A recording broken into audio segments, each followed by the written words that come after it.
Most business owners believe the hardest part is building the business.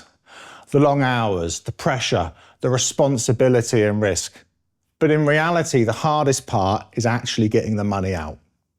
I've worked with many successful business owners who've done everything right on the surface. Strong profits, great reputations, years of sustained effort. Yet behind the scenes, they feel uncertain, anxious, and quietly stuck.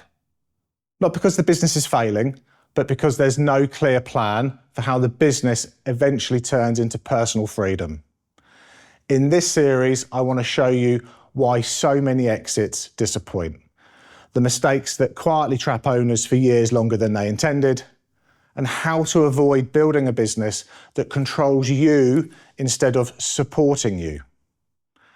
As you listen, ask yourself this: if you want to step back in 5 years' time, could you?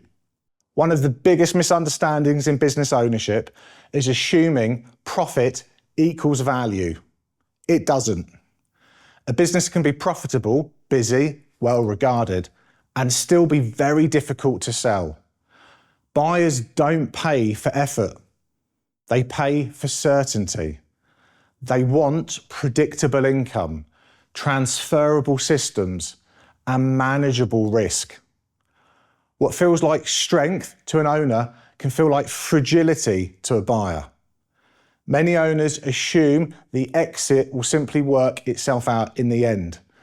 In reality, exit value is created deliberately, over time, and not accidentally. A useful question to ask yourself is this: if someone else owned my business tomorrow, what would worry them the most? Whenever the answer is uncertainty, that's where value leaks out. One of the most common and most underestimated exit killers is owner dependency. If the business relies heavily on you, buyers see risk immediately. They worry about clients staying. They worry about staff motivation. They worry about decisions being made without you. Even if you believe you're replaceable, buyers need proof, not reassurance. Owner dependency quietly reduces value, sometimes dramatically. An exit-ready business works without the owner at the centre. That means documented processes, delegated responsibility, and leadership that extends beyond you. Here's a simple test. If you stepped away for 6 months, what would break? Whenever the answer is me, that's an exit risk. It isn't criticism, it's visibility. Exit planning isn't something you do when you want to sell. It's something you do years before, ideally 5 or more. That time allows you to reduce dependency, improve structure, and shape the business into something someone else would genuinely want to own. Leaving it late compresses your options, and fewer options almost always means poorer outcomes. Planning early doesn't mean committing to selling early. It means keeping control. The best exits are calm, flexible, and deliberate. The worst are rushed, reactive, and stressful.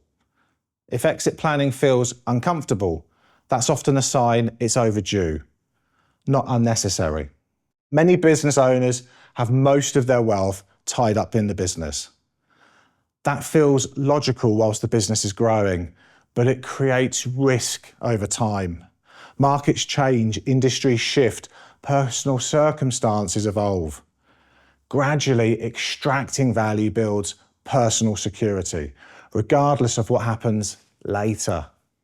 This isn't about weakening the business, it's about strengthening your personal position alongside it. A good exit plan balances business growth with personal independence. Ask yourself this: if the value of the business halved tomorrow, would your personal life still feel secure? If the answer is no, too much weight is sitting in one basket. Exit planning is emotional, far more than owners expect. Your business is tied to identity, pride, purpose. Thinking about leaving, it can feel like loss, not success. That's why many owners delay planning, not because it's complicated, but because it's confronting. But planning doesn't mean rushing towards an exit. It means giving yourself options. Those who plan early exit with control. Those who avoid it often exit under pressure through burnout, illness, or external change. Avoidance is rarely logical, it's emotional. Recognizing that is a strength, not a weakness. Very few owners properly plan for life after the sale. They focus on the number, not the next chapter. That's why so many post-exit stories include restlessness, boredom, or regret. Many solves financial problems, of course, but it doesn't automatically create meaning. A good exit plan answers two questions. How much is enough? And what will give my life structure, purpose, fulfillment afterwards? Ignoring the second question is one of the biggest hidden exit risks of all. Ask yourself this: if you no longer needed to work, how would you spend your time? If the answer is unclear, that's worth addressing early. A successful exit aligns three things: the business itself, your personal finances, and your future lifestyle. If one of those things is missing, the equation breaks. You can have a strong business, but weak personal security, or a great number with no plan for what comes next. Exit planning isn't just corporate finance.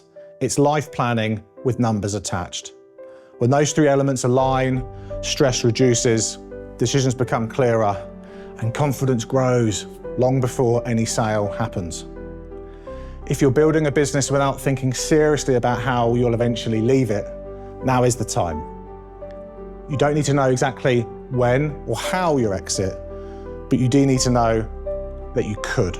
If this was useful, like it, subscribe for more practical conversations about planning well, and comment with the stage your business is currently at.